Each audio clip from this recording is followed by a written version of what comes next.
Overview of hydroponics. In this topic, we will learn what is hydroponics and go through the history of hydroponics. These are the 6 types of hydroponic systems. Do you find anything missing in these hydroponic systems? Most of you might have guessed it right. There is no soil anywhere in there. Well, ideally, the role of soil is to anchor the plant, hold water, hold nutrient, and provide environmental stability. Soil is just a medium to provide nutrients to the plants. And that's all the proof you need that plants can grow without soil. So, what is hydroponics? The word hydroponics has its derivation from combining two Greek words, hydro meaning water and ponos meaning labor, that is, working water. The word first appeared in a scientific magazine article published in 1937 and was authored by W. F. Garrick, who had accepted this word as was suggested by Dr. W. A. Sechel at the University of California. History of hydroponics.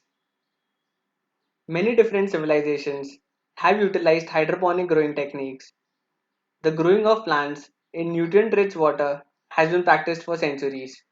For example, the ancient hanging gardens of Babylon and the floating gardens of the Aztecs in Mexico were hydroponic in nature. In the 1800s, the basic concepts for the hydroponic growing of plants were established by those investigating how plants grow. Around 1920s, we got the word hydroponics. During the World War, the troops were fed with fresh vegetables when food was grown hydroponically on a non-arable island. Around 1950s, many countries around the world started hydroponics for commercial farms and greenhouses. Some of the countries include France, Spain, Italy, Germany, Israel, England, etc. From 1960s till date, many hydroponic systems are invented and are put to use, including the nutrient film technique, the drip system, ebb and flow, and aeroponics. Let's take a look at few pictures from the history. This is 600 BC, the Hanging Garden of Babylon. This is the Aztec Indians in the Mexico. This is a picture from World War II where the troops were fed with hydroponically grown produce. And this is current day Intha tribe in Myanmar. They use floating gardens to cultivate crops today. Soil versus hydroponics. So which method is better? Soil farming or hydroponics farming? This debate has been going on for a long time. So let's see the pros and cons of soil farming. We'll start with soil farming first. Now pros of soil farming are it is available in abundance. The startup cost is pretty much cheaper. You have enough experts available to guide you, and soil has good water retention and aeration properties. Let's look at cons. The produce is less compared to hydroponics. Plants growing in soil are more prone to pest and disease. Soil farming also requires more water and there is good amount of water wastage. And you also have less control over pH and TDS.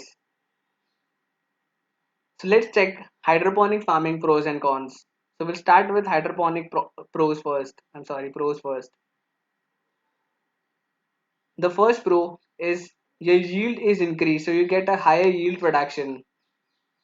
You can make optimum use of space. That is, you can also grow vertically. Then the water usage is also less. So the wastage is also less. You can save up to 90% of water, which depends from plant to plant. You can have more control over nutrients, pH, TDS, temperature, etc. With elimination of soil, you can virtually grow anywhere, and soil-borne disease or pest are lower because 85 to 90% of the pest problem are due to soil. Now let's take a look at cons. The initial investment is pretty high. There is no intense knowledge or there are not enough experts available in the market to guide you. Frequent monitoring is required. You cannot take this up as a part-time job. There's a high risk of spreading waterborne disease. Now there's a threat for system failure, especially electricity, because you'll have your motors running, you'll have your thermostats and temperature checks and humidities and foggers running. It needs very strong management.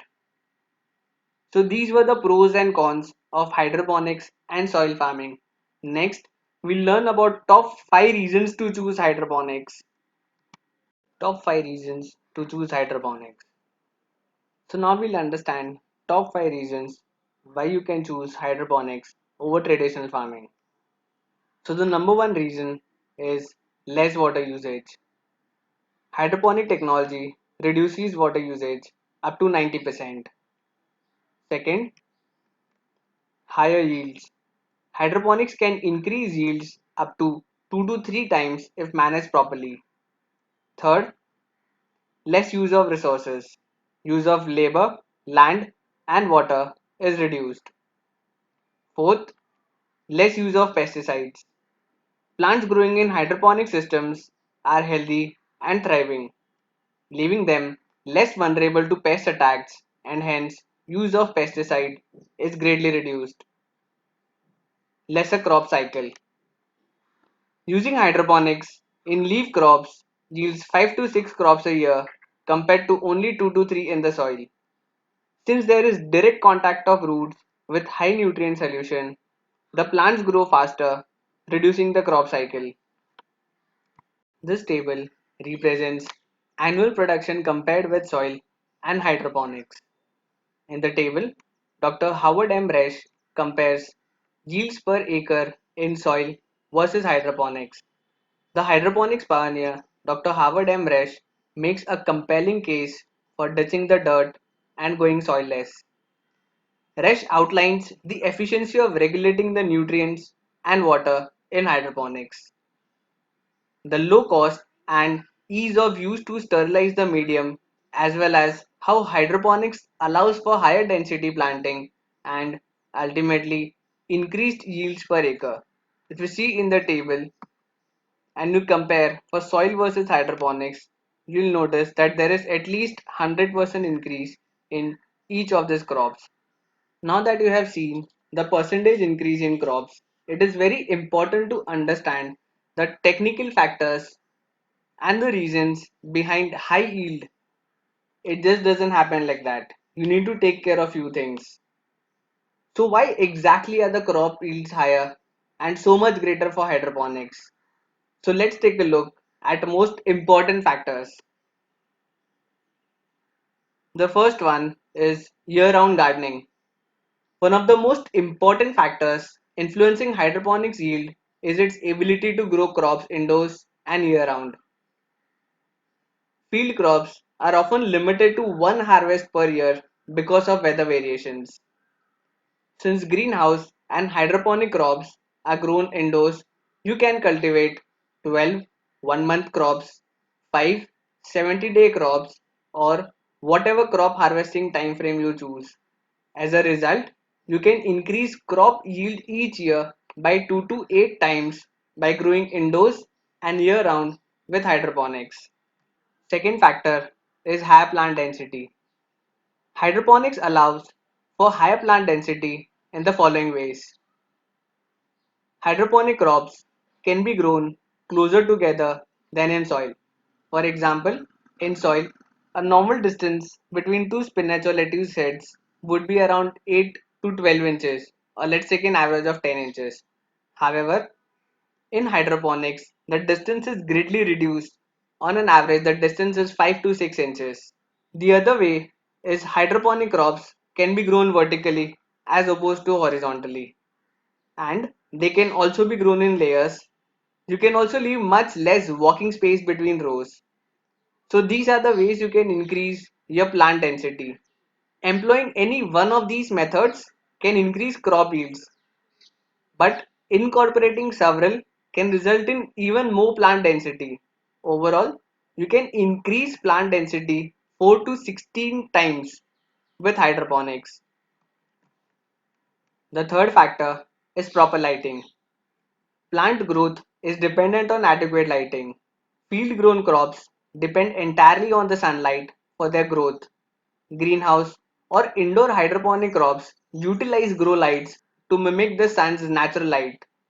With proper grow lights, hydroponic plants will receive optimal spectrum of light throughout the year, regardless of what the sun is doing outside. Good lighting can increase hydroponic yields by 1 to 2 times. The fourth factor is proper water management. Water is clearly one of the most important factors influencing crop yield. After all, the water weight of fruits and vegetables is 86 and 90% respectively.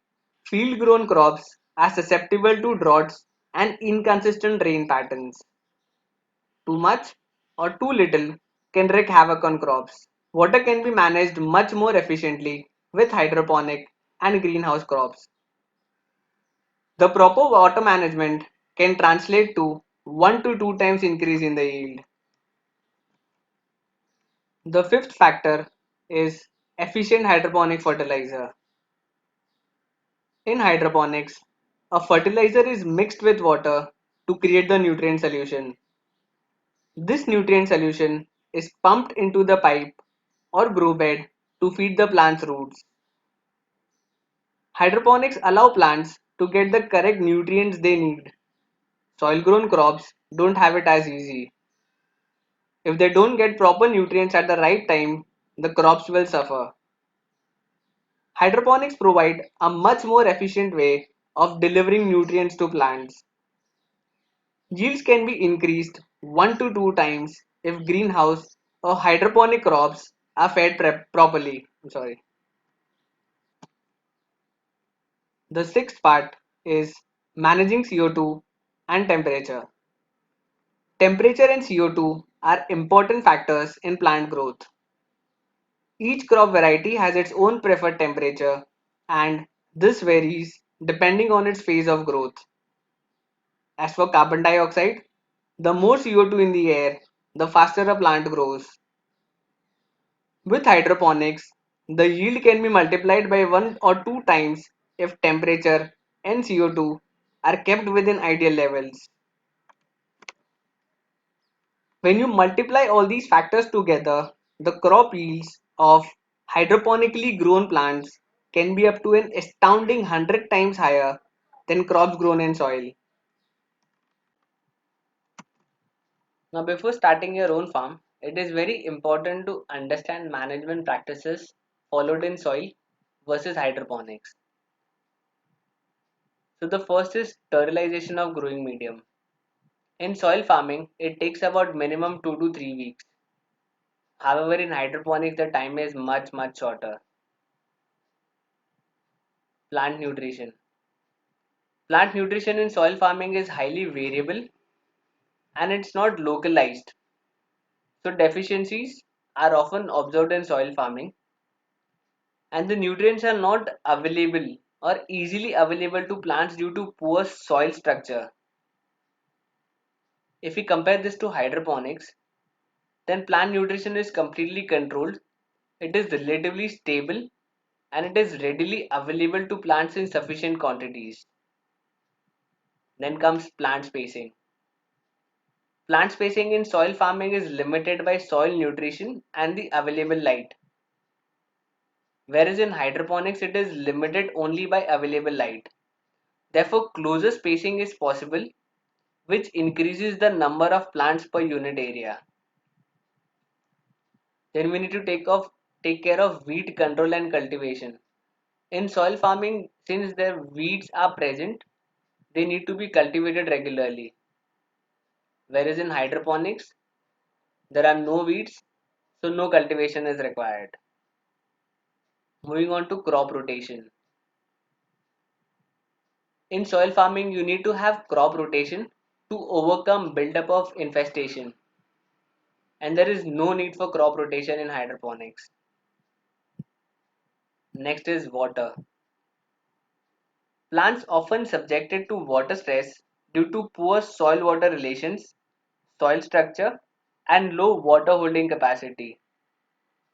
There's inefficient use of water as much water is lost due to deep percolation past the plant root zone and also by evaporation from the soil. In hydroponics, there is no water stress. If we can completely automate the use of moisture sensing devices and a feedback control mechanism, you can efficiently use water. There will be no loss of water to percolation beyond root zone or surface evaporation. If managed properly, water loss should be equal to transpiration loss. Then comes a very important aspect, the fruit quality. In soil farming, often fruit quality is not that great.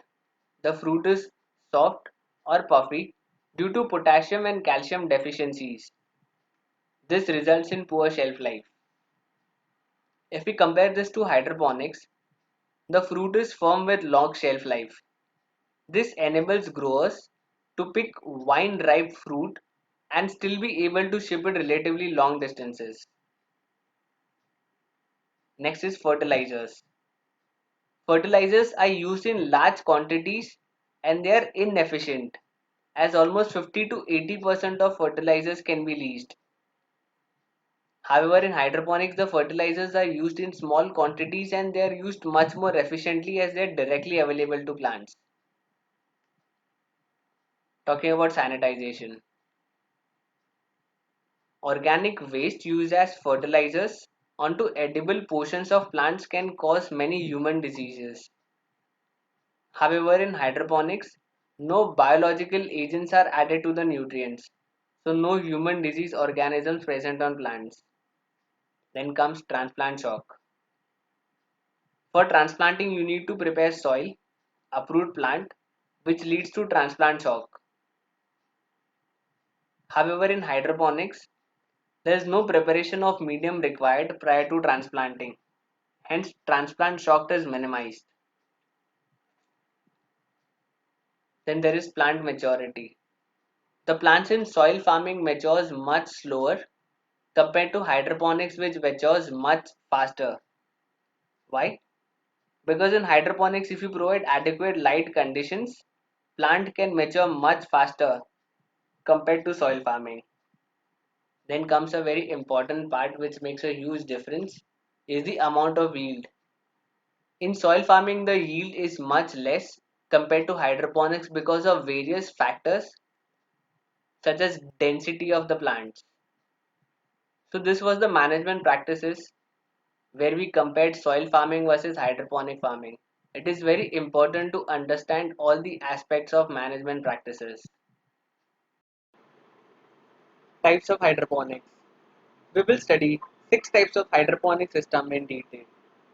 However, there are two major classifications of hydroponic system. The first is passive hydroponic system and the second is active hydroponic system. Passive hydroponic systems are simple systems that function without additional energy output. There are two types of passive hydroponics, soilless and soil.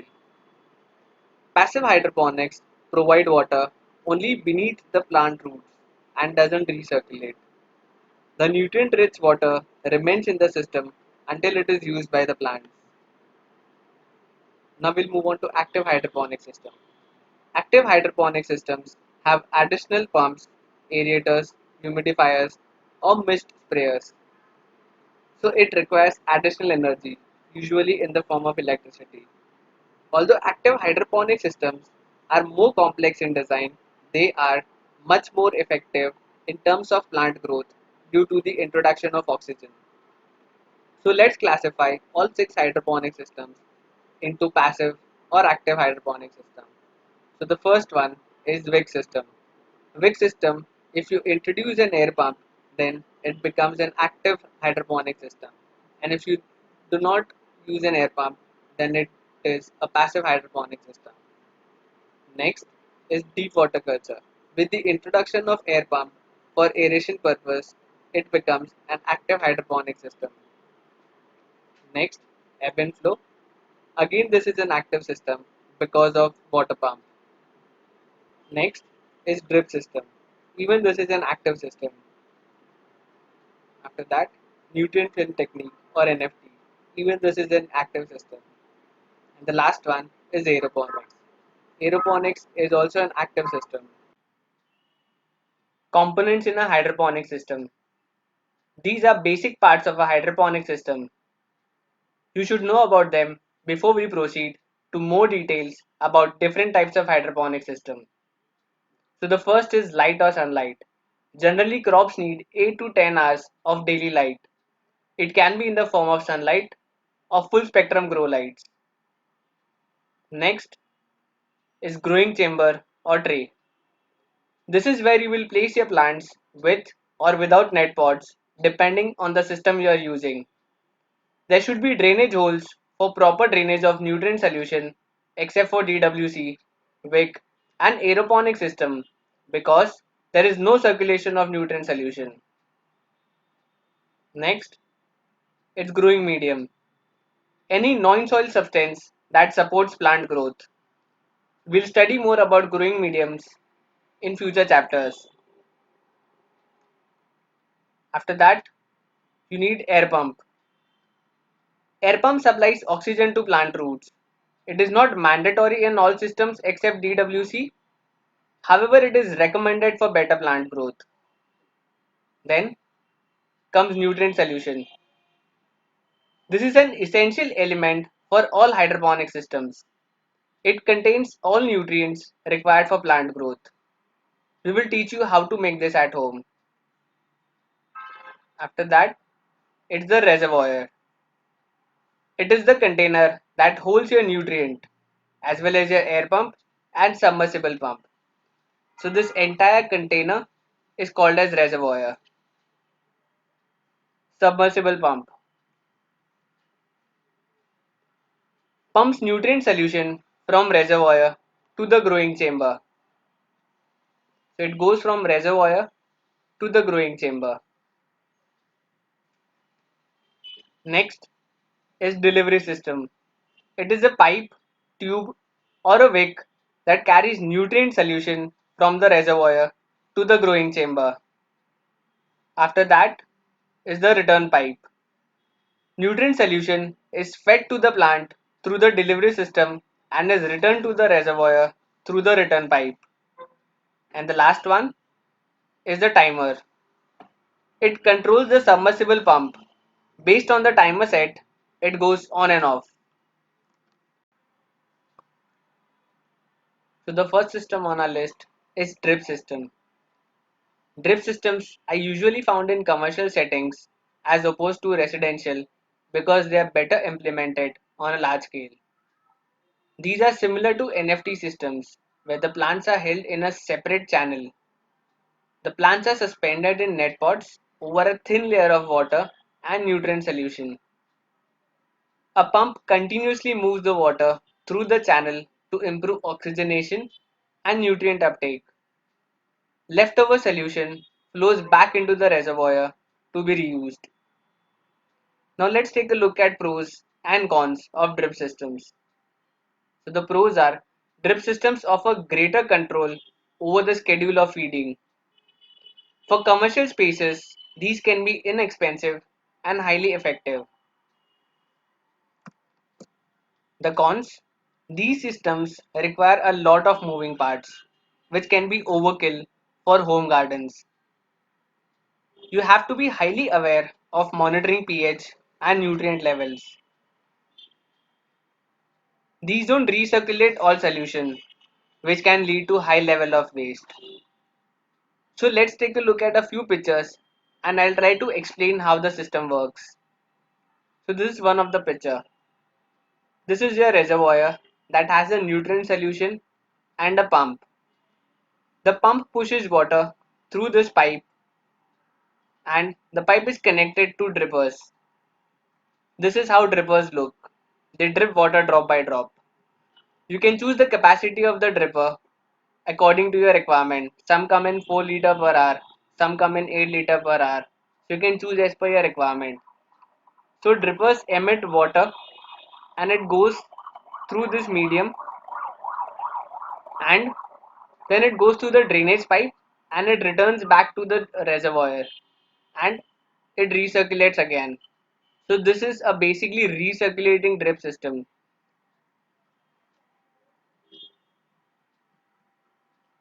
This is another picture. I think this will help for a better understanding.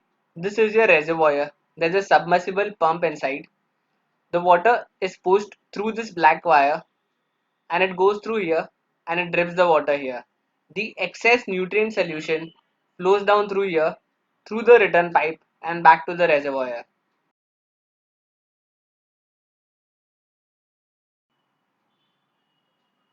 Ebb and flow. An ebb and flow system is also called as flood and drain because it floods your plants with nutrients. This is a less common practice because it's not as flexible to your plant's needs. You fill a tray with a growing medium to house the plants. A timed pump will flood the tray with nutrient solution on a cyclic schedule. The cycle of flooding depends on the types of plants, water testing, the air temperature, the growth cycle, and much more. After flooding the tray, gravity drains the solution back into the reservoir to be reused. An air pump should oxygenate the water in the reservoir as it waits for the next flood cycle. So let's take a look at pros. An ebb and flood system doesn't expose your plants to constant water. This can help improve growth and yield if appropriately cycled. Ebb and flow are recirculating systems that are efficient use of water and energy. Let's take a look at the cons. If not balanced or timed properly, the system may oversaturate your plants or dry them out. Ebb and flow requires consistent monitoring, especially of environmental factors.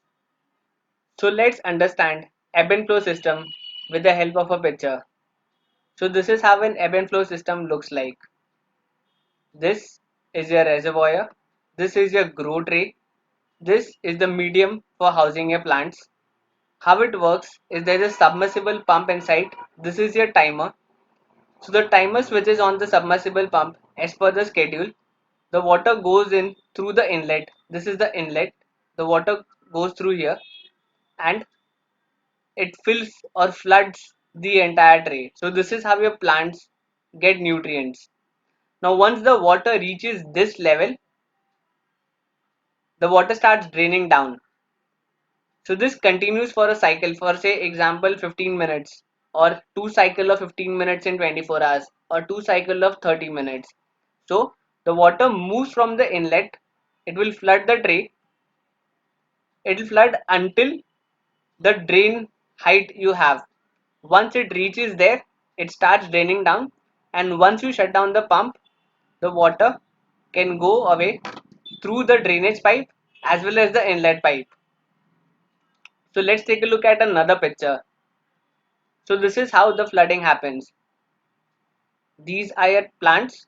This is the flood. This is the grow tray, and this is how it floods with nutrients. You can block the drainage with the help of a glass like this, but it is generally not advised because over watering your plants can suffocate them. So this is basically how an ebb and flow system works. Wick system. In a wick system, the nutrients and water are transported to the plant's roots using a wick, something like a rope. The plants are suspended in some sort of growing medium like coconut coir or perlite. Below the growing tank is a reservoir of water and nutrient solution. One end of the wick is in the solution and the other end of the wick is in the growing media.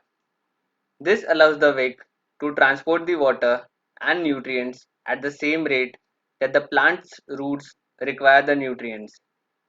Whenever the roots are ready to absorb, they'll take in the nutrients from the wick. pros. The wick system is great for smaller plants. Once implemented, it's an easy and hands-off growing process. It's a good option for beginners or children gardeners. Wick is one of the lowest cost systems to implement. Cons. Wicking is not effective for larger plants or extensive gardens. Failure to set up properly or maintain the integrity of the wick can kill the plant. So let's take a look at few of the pictures of how wick systems works. So basically, you cut a bottle in half, you flip it, you insert the wick and use a growing medium, something like perlite or coco peat. I'm sorry. Then you fill the other half of the bottle with the nutrient solution and then you place it just above it. However, you need to have drainage holes. If you want to try wick system at home, you can simply cut a bottle in two parts. In the lower part, you fill it with nutrient solution and the upper part, you flip it, you put some drainage holes, you put some wick for nutrient absorption, you put the growing medium, maybe perlite or coco peat, and place the flipped upper part right onto the lower part such that the wicks are able to absorb the nutrients from the solution here. Similarly, if you see this picture, you'll get a basic understanding of how the wick system works. Deep water culture, also known as DWC. A DWC consists of a reservoir filled with water and nutrient solution. The plants are suspended over the reservoir using a net pot and growing media. The roots themselves are submerged in the reservoir, so they have a constant supply of water and nutrients. Plant roots need oxygen or they can drown. Thus, you need to use an air pump with air stone to pump bubbles in the reservoir to continuously oxygenate the water and deliver necessary oxygen to the roots. If we talk about prunes, then DWC system is quite inexpensive and it is low cost to maintain. Upkeep is low and only requires a reservoir, suspension system, and basic air pumps. It's a recirculating process, which means less waste and greater cost savings. Let's take a look at cons. DWC doesn't usually work for larger plants or those with a longer growing period. If the system is not properly managed, the plant roots can suffocate in nutrient solution. So if we talk about the technical working of a DWC system, then this is a normal bucket. This is a nutrient filled reservoir. You need to give air pump to oxygenate the water. This is your net pot. This is the plant and these are the roots. So the plants will automatically absorb nutrients from the reservoir and the air pump will oxygenate the water. We have this at our home and it's basically very simple to grow a leafy green such as spinach, pak choi or even lettuce.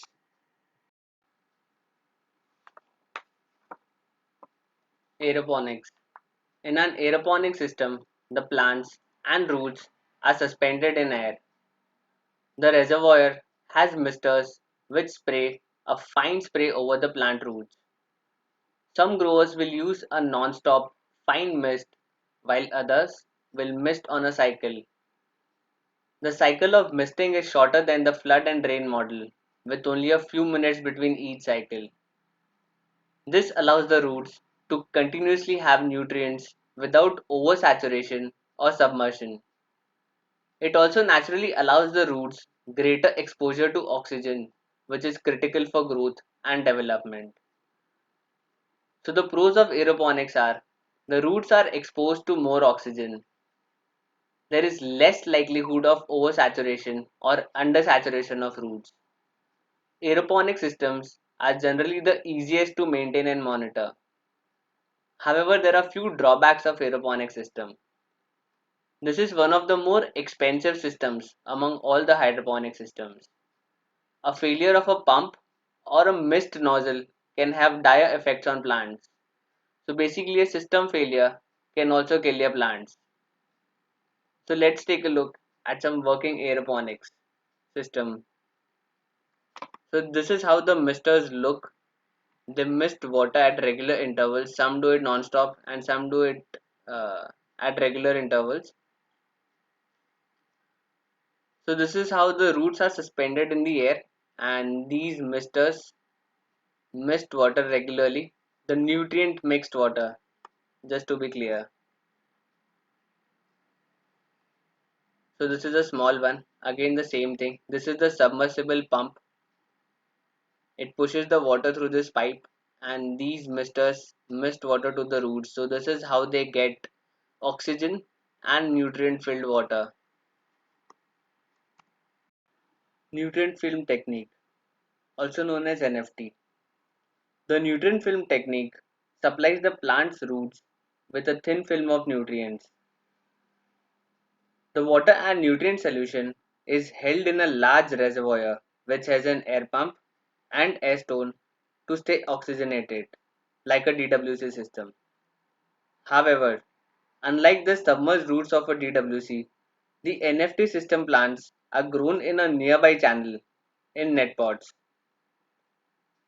A water pump set on a timer pushes water through the channel. This delivers a thin film of nutrients and water to the plants, where the roots are not completely submerged. At one end of the channel, the solution drops back into the main reservoir to be reused in the system. Now, talking about the pros, NFT is a low waste recirculating system. The film ensures you don't suffocate your roots. There is minimal to no growing media needed. Talking about the drawbacks, a malfunction in the pumps can ruin the crop. Roots can overgrow and intertwine along the channel. The recirculating system can clog the pipes and channels if the water isn't properly balanced.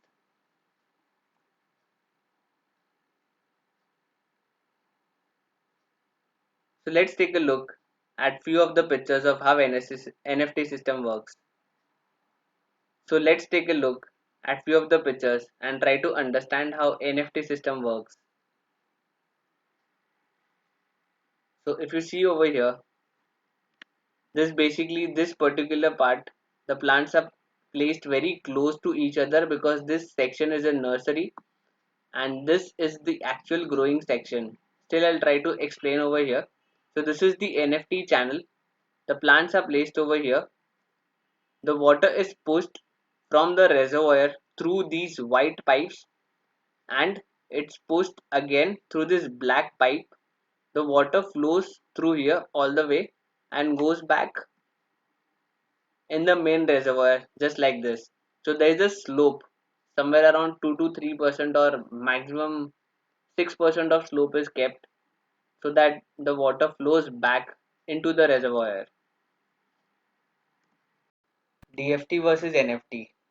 Many people confuse DFT with NFT, although they are similar but not the same.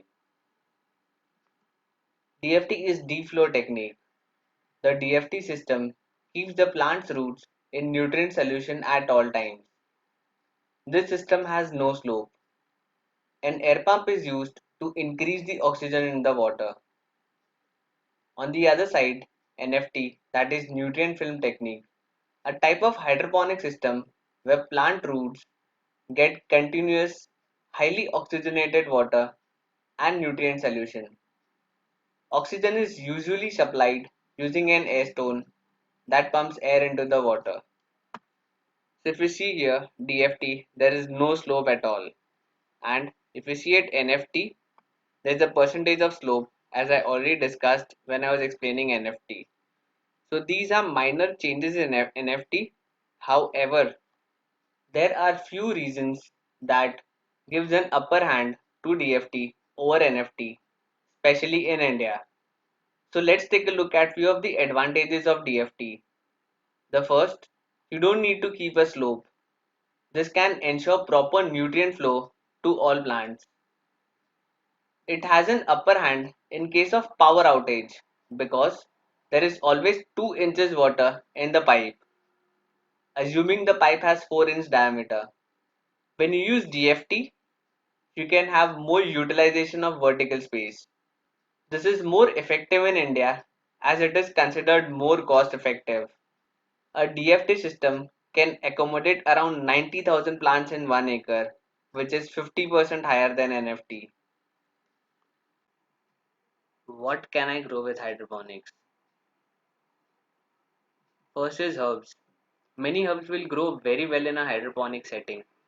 Some that do the best include anise, basil, catnip, chamomile, chervil, chives, cilantro, coriander, dill, fennel, lavender, mint, oregano, parsley, thyme, etc. We talk about vegetables. Vegetables that do well in a hydroponic system include artichokes, beans, lettuce, spinach, cabbage, beets, asparagus, broccoli, cauliflower, Brussels sprouts, and peas. Vegetables that grow beneath the soil, such as onions, leeks, carrots, parsnips, potatoes, yams, and radishes, will also grow hydroponically but may require extra care. Some crops to avoid are corn, zucchini, summer squash, and vining plants. They can be grown in a hydroponic garden, but they are not space efficient and just not practical. They will dominate a whole unit. Your resources are better spent on crops more suited to the compact systems. If we talk about fruits, fruits that can be grown hydroponically includes tomatoes, watermelon, cantaloupe, grapes, raspberries, blackberries, blueberries, and strawberries. If we have the resources, some fruit trees can also be grown hydroponically such as lemons and bananas. 5 elements of hydroponics. As I said earlier, this topic is considered the basic as well as the science of hydroponic technology. Hence, this is one of the most important topics in hydroponics. We will show you practical examples for optimum understanding. We will demonstrate how to calibrate a pH meter, show you some home remedies for pH up and down, how to make TDS calibration solution at home, and how to calibrate a TDS meter for accurate reading. And finally, how to make an international standard nutrient solution at home. It will save you a lot of money. So let's take a look at the list of 5 elements of hydroponics. So the first element is pH, that is potential of hydrogen. Second is TDS, you also call it total dissolved solids. Third is oxygenation. Fourth is temperature. And fifth is nutrients. We will study these 5 important elements in detail. The first element that we will study amongst the 5 elements is pH. It is very important to understand pH. pH stands for potential of hydrogen. The chart that you see is the universal indicator of pH. It compares items from our daily life with the pH chart. For example, lemon has a pH of 2, water has a pH of 7, whereas soap has a pH of 12. pH is an indicator of how acidic or basic a substance is. pH is used every day, whether in life and science. It plays an absolutely important role in determining the acidity or alkaline of many sectors like food, pool, hair, soil, and hydroponics as well. In soilless growing, checking the pH of your solution before planting and frequently rechecking is a must. All hydroponic gardeners should always have at least one pH tester. Now, one very important thing that you need to consider is temperature also affects pH. That is, change in temperature can cause change in pH. So now let's take a look at influence of pH on plants. The chart here shows essential nutrients for plants and the pH level to which plants can absorb these nutrients. The thicker a line of nutrient is, the better plants are able to take them. As shown, when the pH moves to both ends, plants' ability to absorb a number of nutrients is severely affected. So I'm talking about these extreme parts, the acidic and the alkaline part. So the ideal spot where plants can take up many nutrients or minerals, is in the middle, precisely from 5.5 to 6.5. This is also the range that is commonly suggested for the most hydroponic crops. So when I talk about range, it starts from one end to the other end. You don't have to exactly keep a pH for any kind of plant. All plants will have a pH range. So you need to just maintain the range right from the start, that is from seedling to harvesting. So how would you test your pH? So there are three known methods of testing pH. The first is paper strips, second is liquid pH testers, and third is digital meters. Later we will demonstrate how to check pH using a pH meter and how to calibrate a pH meter. Getting the right pH of your nutrient solution for your plants and system is crucial because when it is too high or too low, the roots may not be able to take up all of the essential minerals you are providing. If you test your nutrient solution and find it is below the required level, then you can use baking soda. Baking soda is the safest to use, even though it is not a long-term fix, because the problem with baking soda is that it puts a lot of sodium in the mix, which could cause nutrient imbalances. At commercial level, you can use potassium hydroxide. Potassium hydroxide is a strong alkali. Although potassium hydroxide is the most effective compound for raising pH to appropriate levels, it can burn or corrode skin tissues and therefore very dangerous to handle. And finally, sodium hydroxide. It is a strong alkali. An important note, both KOH and NaOH can burn skin if not washed off immediately. Even though people use potassium hydroxide and sodium hydroxide commercially, you can get these kind of bottles which will help you get your pH up, and they are easily available online. Moving on, how to get your pH down. As a home remedy, you can use vinegar or lemon juice. However, just like baking soda, they are not a permanent fix as it will not keep your pH stable for a long time. Another solution is phosphoric acid. Phosphoric acid is the most stable and least harmful to your plants. Not a big secret in large production agriculture, but a big enough secret in the home gardener world. So now we'll learn how to measure pH and how to calibrate your pH meter. So this is your pH meter. This will help us to check the pH of any given liquid, and it will help us identify the acidity or alkalinity of any liquid. Now by any liquid I mean a nutrient solution. It can be a coke water, it can be a RO water, it can be a tap water, or any given liquid you can measure the pH. So this is how it looks like. This is the electrode. This will check the pH for you. So you need to clean it regularly. This is the meter reading. This is the screwdriver. You calibrate it from here. So now we'll check the pH of three common liquids. So the first is your RO water, second is your coke, and third is your tap water. So let's check the pH of all three solutions. This is your regular RO water, this is your coke, and this is your tap water. So let's first check the pH of your RO water.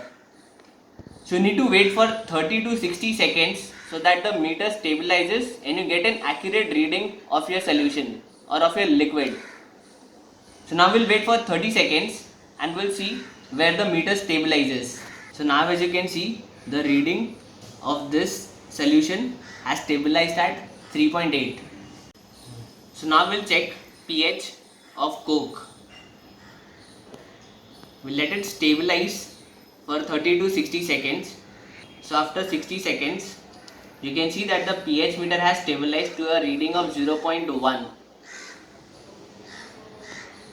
So one important note here is whenever you check the pH of any kind of liquid, you need to ensure that you are cleaning it with distilled water so that there are no remains on the electrode, and you need to clean it thoroughly and properly and then dry it with a tissue paper. So this is a very important thing. If you don't do this, then you will have to recalibrate your pH meter regularly and more frequently, because then the particles will remain on your electrode. So it's very important that you clean your pH meter every time you measure it. So now we'll measure the pH of your regular tap water.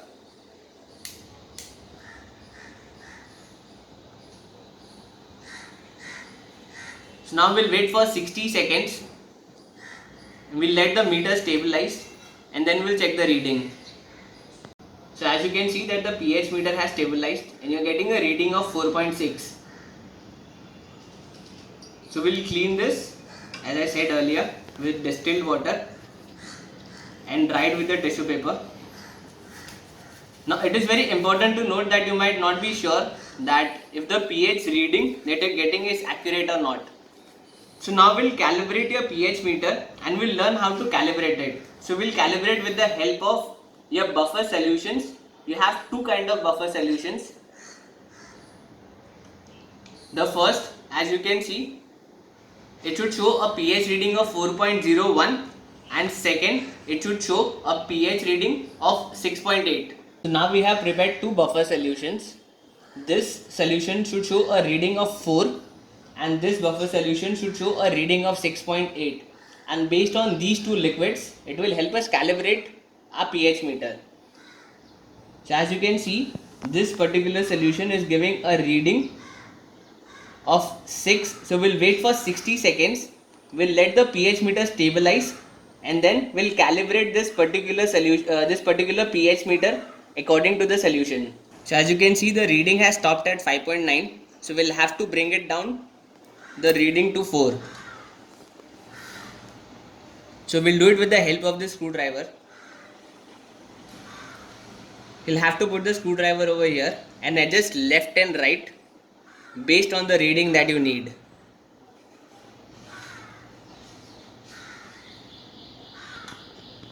So you'll have to adjust the screwdriver, you'll put it inside the meter and you'll adjust it as per the liquid.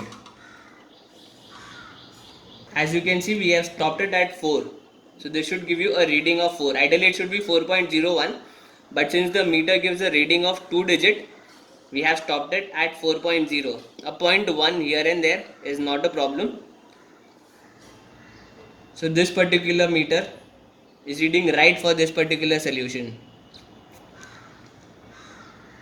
So now we'll calibrate the same way for the other solution and then we'll check again for these two solutions and later we'll check for all the three liquids. So now we will check the reading of this buffer solution. It should give a reading of 6.8.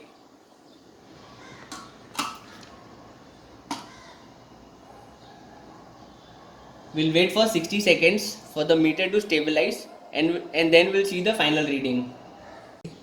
So after 60 seconds, you can see that the meter has stabilized at 7.9. However, we'll need to get it down to 6.8. So we'll do it with the help of the screwdriver.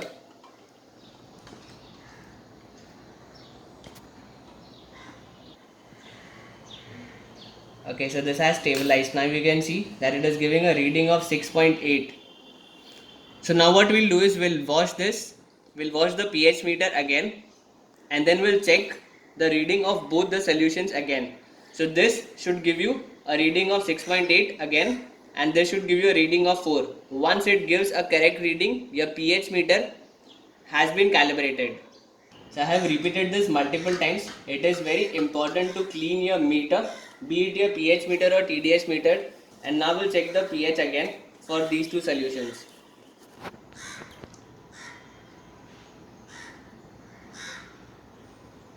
So as you can see, it is giving a reading of 4.0.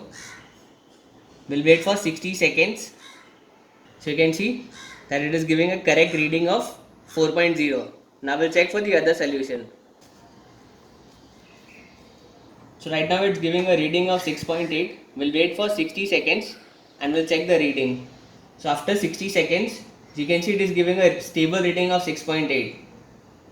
So that means your pH meter has been successfully calibrated. An important thing, whenever you are checking the pH of any liquid, you need to ensure that your pH meter is immersed in the liquid below this particular line. It has to be below this. Do not keep it above this or it will damage your pH meter. So we'll share the link below from where you can buy this. We'll share the best types that are available online.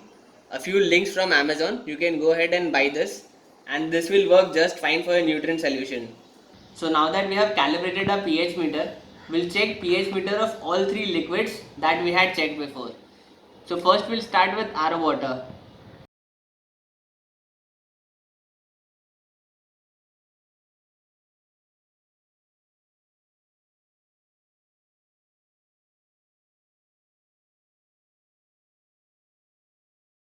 So after 60 seconds, you can see that it is giving a reading of 2.5. This is the perfect pH of Coke. You can even go ahead and check online on Google. So last, we'll check pH of your regular tap water.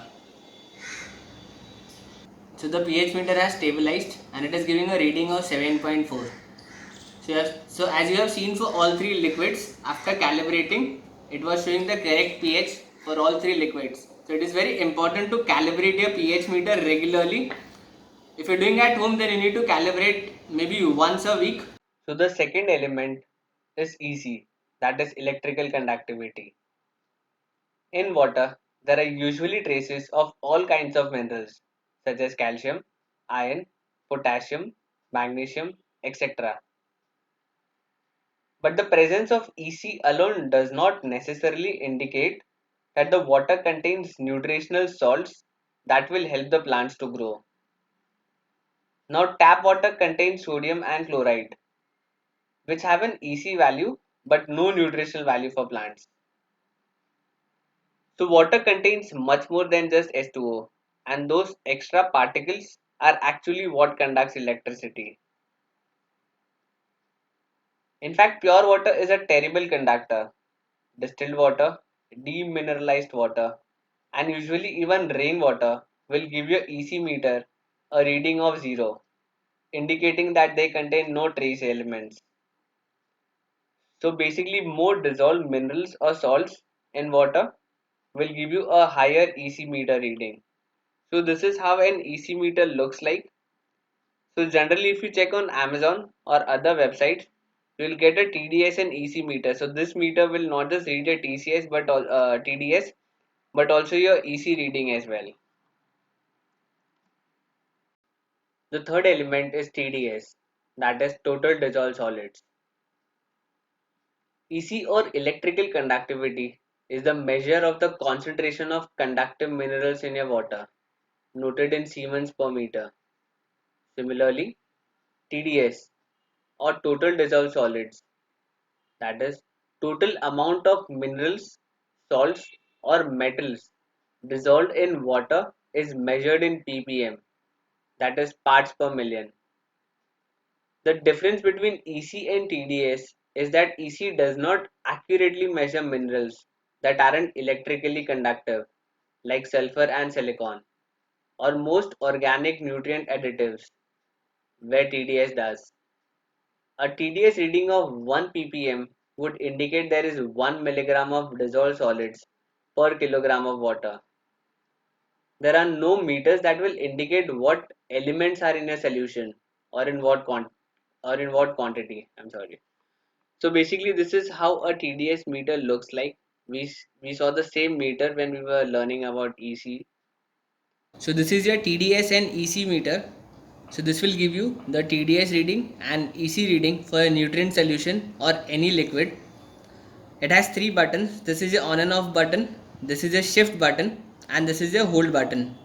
So once you click on and off, you'll either get this screen or this screen. So I'll explain both screens. The first one, it will show you EC reading with the temperature in Fahrenheit first. When you press shift, it will switch to TDS reading in ppm and again the temperature is in Fahrenheit. So now if you want the temperature in Celsius, you click on shift again, it will switch to EC and you can see that the temperature is showing in Celsius now. You press shift again, it will shift to TDS, it will show the reading in ppm and again the temperature is in Celsius. So this is how a TDS meter and EC meter works.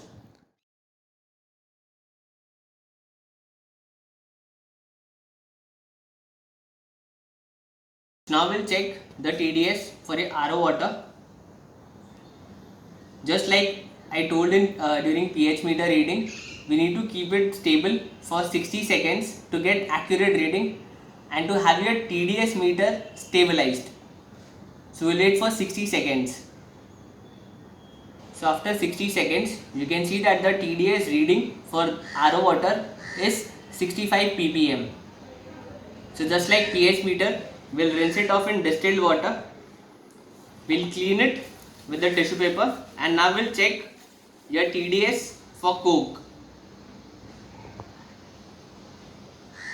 Again we'll wait for 60 seconds. We'll let the meter stabilize and we'll come back. So as you can see, the TDS reading for Coke is 304 ppm. We'll rinse it again and now we'll check for your tap water.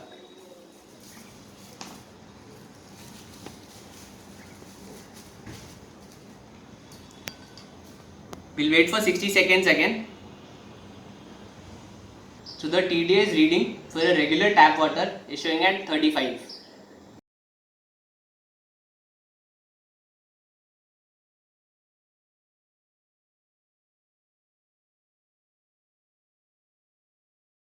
The fourth element is oxygenation. The oxygen content of either a nutrient solution or the rooting medium will affect the rate of root activity and function, particularly the rate of water and nutrient element uptake. One of the major reasons that some NFT systems fail is due to the inability of the operating system to maintain sufficient oxygen in the ever expanding root mass in the NFT pipe. This is also why the size and length of NFT pipe can be a critical factor, as at the end of the pipe little or no oxygen may remain. Bubbling air or oxygen through a nutrient solution will add some oxygen to the nutrient solution. The amount absorbed depends on its temperature.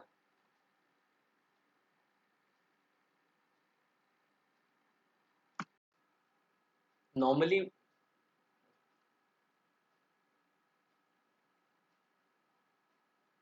normally when people talk about temperature, they only talk about one aspect of temperature. However, there are two aspects of it. First is temperature of nutrient solution for roots, and second is temperature of ambience for shoots. Now we see temperature of nutrient solution for roots. Temperature is another important factor that influences root growth as well as absorption of water and essential element ions. The optimum root temperature will vary somewhat with plant species, but in general, root temperatures below 20 degrees Celsius begin to bring about changes in root growth and behavior. In order to avoid the hazards of either low or high temperatures, the roots and rooting medium should be kept at a temperature between 20 degree to 30 degrees Celsius. Next is temperature ambience for shoots. Plants grow best when the air temperature is maintained between 24 degrees Celsius to 30 degrees Celsius. Air temperatures above or below these limits are not conducive to normal plant growth and development. Important note: on warm days when the outside temperature is high, root contact with nutrient solution below the outside temperature can result in plant wilting, putting an undesirable stress on plants. Leaf temperature affects rates of photosynthesis, respiration, and plant growth. Rates of photosynthesis and leaf respiration all decrease with increasing leaf temperature. So it is very important to maintain ideal temperature or temperature range of respective plants. So the final and the most important element is nutrients. Nutrients are the basis of any hydroponic system, and since we need to meet all of the plant's nutritional requirements, it's important to know what you are supplying and what can go wrong. Plants contains more than 90 elements, out of which 17 elements are known to be essential, which are classified as macronutrients and micronutrients based on their relative abundance in plants. With any nutrient solution, the two factors to keep in mind are firstly the composition of your nutrient Does it contain all of the elements required for plant growth in correct ratios? And secondly, with your balanced and complete nutrient solution, what strength or EC should it be running at for your particular crop, stage of growth, and type of hydroponic system? And how do we measure this? So this is the list of all 17 essential nutrient elements. There was an addition for nickel, which is the 17th one. Prior to this, there were only 16. So this is the list of your macronutrients. We'll study about the role of macronutrients and respective deficiencies in details. In fact, not just macronutrients, but all the 16 nutrients that we have. So let's take a look at the elements. These are your primary macronutrients, these are your secondary macronutrients, and these are your micronutrients. Many growers prefer to buy a premixed nutrient solution which simply needs to be diluted or dissolved in water before use. Often these pre-made nutrients come in 2, 3, 4 or even more parts, so a grower can change the ratio of mineral elements to allow for either vegetative or fruiting growth for different crops. Often these types of products are not suitable for hydroponics because they are not designed to be a complete plant food. It is always preferable to buy a nutrient mix which is sold especially for hydroponic use and is a complete plant food. So whether you make your own nutrient solution from different fertilizer salts or buy a pre-made brand, problems can and often do arise with deficiencies of one or more nutrient elements. Common reasons for this are that the nutrient strength may be too low, resulting in insufficient nutrients for the plants in general. The nutrient formula you're using may not be completely balanced, and one may be deficient in one or more elements. Occasionally, growers may unintentionally leave out one of the fertilizer salts, or wrong fertilizer was used when the nutrient formula was weighed out. And just to complicate matters further, even if a solution is well balanced, sometimes environmental and internal plant conditions prevent the uptake of certain nutrients and deficiency symptoms then result. Next, we will learn to make international standard nutrient solution at home. Start. So now we will learn to make international standard nutrient solution at home. This will be a 4-part solution. So we will need 4 ingredients for that. First is your NPK master blend ratio, that is 4:18:38. Second is your calcium nitrate. Third is your magnesium sulfate. And fourth is your micronutrients. So magnesium sulfate is also known as Epsom salt. I got this from Amazon. I will share the link for this. Then when we talk about micronutrients, this is what we got. It has 6 micronutrients that are needed. So basically all these 4 parts will have all the nutrient required for plants. One important thing, this is the ratio that is written that you can see. I will also share an Excel file for this. So you need one part of this, one part of this, half part of this, and 1/8 part of this. So for example, if you are adding 1 gram, so you will need 1 gram of NPK 4:18:38. You will need 1 gram of calcium nitrate. You will need 0.5 gram of magnesium sulfate and 0.125 gram of your micronutrients. So we will learn to make your nutrient solution for your leafy greens and your fruiting vegetables.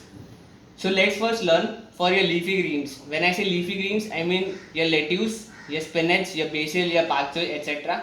So for that you will need 5.3 grams of this.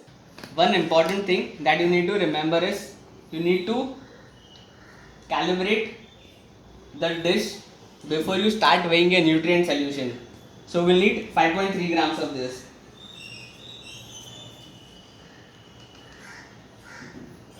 I will show you how it looks like.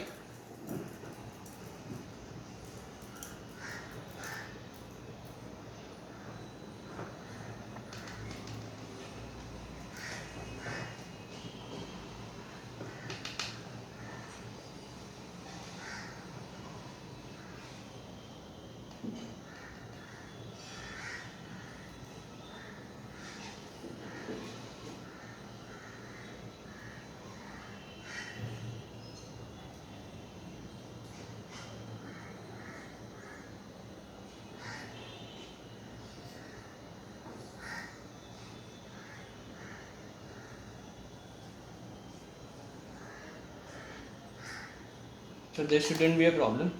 So this is how your NPK looks like.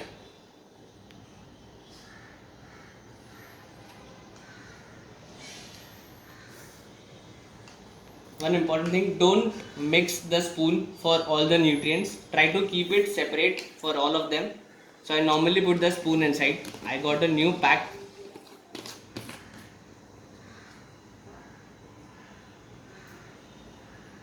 You need warm water to mix. So you mix it separately, all of them. You do not mix it simultaneously. You mix it in warm water. This will help to dissolve much faster and much better. So your NPK will not give you a problem while mixing. However, you need to stir it properly so that your nutrients are mixed thoroughly and properly. So your NPK has mixed properly. You can stir it for some time more. So now we need to clean it properly so that there are no leftovers. Now we'll take again 5.3 grams of this. You need to ensure that when you place your dish, this needs to be 0.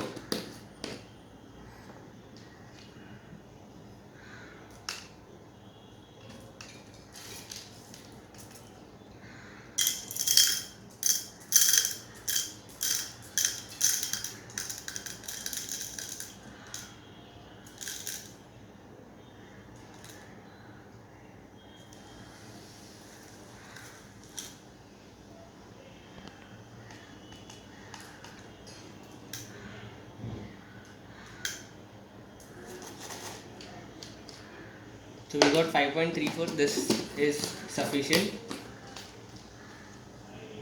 So we've taken 5.3 grams of NPK. We'll take the same strength for calcium nitrate. So this is how it looks like.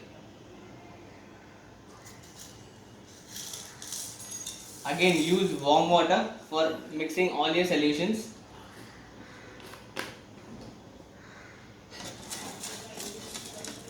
Calcium nitrate takes some time to dissolve. You can still see the particles here. You can see some clumps here. So you can mix it thoroughly. Then next is magnesium sulfate. You will need 2.6 grams of this. However, before taking this, you need to ensure that you are cleaning it properly so that there are no remains. So now we'll take 2.6 grams of your magnesium sulfate. Just in case if you are weighing scale.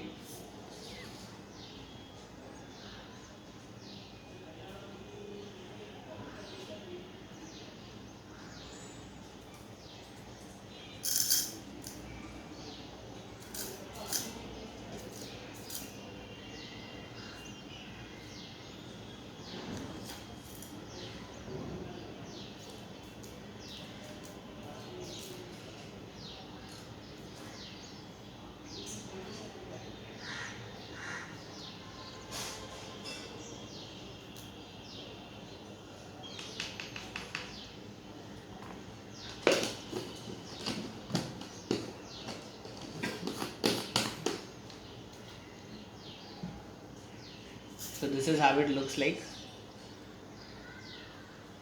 It's in the form of crystal. So you mix it in warm water properly. You ensure that all the crystals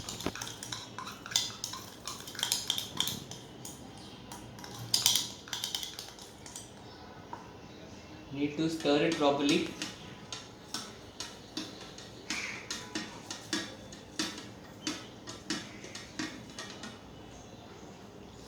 Clean it before using the last one.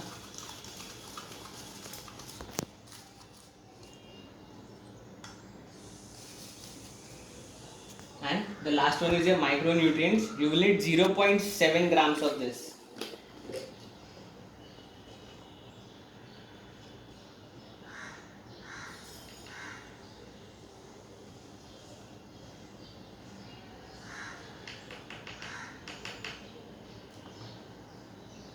Zero point 0.7, 0.8 is fine.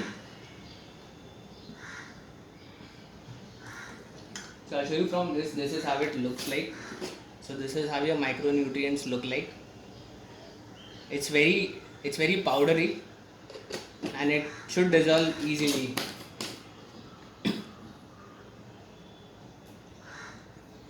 You need to take less water than this or it will get very diluted.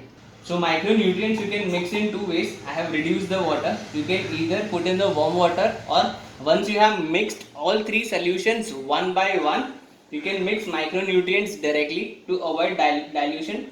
Right now I am just doing it to show you guys. But the best part, the best way is to put it directly. Now if you see, the reason for putting it in airtight container is this, so that it doesn't form clumps. You mix it and you put it inside the nutrient solution. It's dropped a little, we'll put it back. So you need to mix it one by one. Do not mix it together or a nutrient solution or the nutrients in a solution will get locked and will not be available for plants to use. So you will either develop a deficiency for one element or you might develop a toxicity for another nutrient element. So it's very important to mix one after the other. You need to use warm water for letting the nutrients dissolve much faster and much better. And another important thing is you need to ensure that you are not overusing it, because using less is better than using more. So just follow the steps that I have given you and you will be able to make a nutrient solution at home. So this was the first one for leafy greens. For fruiting vegetables, I will share the list, the table, how much to use. So it's not a major difference. You'll need to use 6.3 grams of NPK, 6.3 grams of calcium nitrate, 3.2 grams of magnesium sulfate and 0.8 to 0.9 grams of micronutrients. So this is how you make a nutrient solution at home. This will give very good results. It's widely accepted across many countries and this will save you a lot of money. So the measurement that we have taken will make a diluted 10-liter nutrient solution for leafy greens. So I will share a table with measurements and the amount of nutrient or ingredients that you need to take. I will share for 10 liters as well as 20 liters. Please understand that this will make a diluted solution that you can directly use for growing and not stock solution that you can save it for later. So every time you need to change a solution, you can use this ratio and you can make a new solution every time.